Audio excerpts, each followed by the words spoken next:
Whilst this most injury-vexed quarterback did gaze from yonder sideline, the Dallas defense eventually asserted itself. But the game's biggest hit was delivered by punter Sam Poescu. Left for the 40, he's to the 45, took the Smith, keeps us down. Oh, and he is drilled by the punter at the 47-yard line.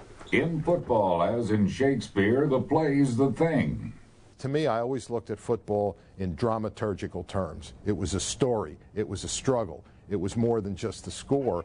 And I still, to this day, remember the first line of script that I wrote for Facenda, and the line of script was, it starts with a whistle and ends with a gun. NFL films, I call them the Picasso of the sports world. They're painting a picture, and they care about literally everything that goes into that piece. NFL Films does an absolutely amazing job of bringing the game into the living room. Not necessarily the game as we see it on the field, but the players. They kind of personalize the players, and they personalize the game. They had no problem selling the characters of the game, you know, whether it was Butkus or whether it was Ditka, Lawrence Taylor. You lived in those players' lives. You emulated those guys growing up.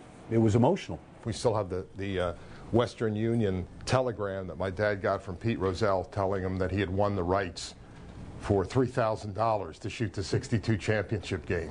There's no way an overcoat salesman could walk in and even get an appointment with a commissioner, let alone write him out a check and say, I'm going to film the game, and have his only experience filming his 14-year-old son. I mean, that would never happen today. So Big Blue, topless.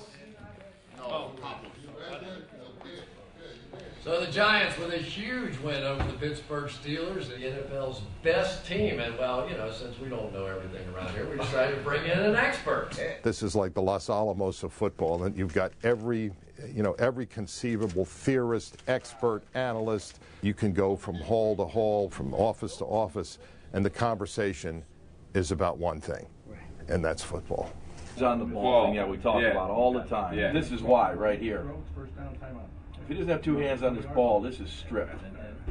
Look how strong he is in the pocket. This guy's a tough guy to sack.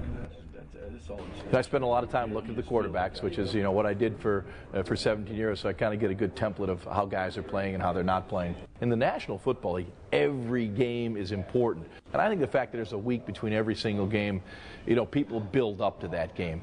And I mean, without question, NFL film has been a major part of the growth of the National Football League, have really made the game a 365-day-a-year game. You know, when you walk around here, there's a sense of history, there's a sense of accomplishment, there's a sense of that you want to be here, and you get an opportunity to see that from the start, from the beginning of football up until where it is right now, and there's a lot of changes.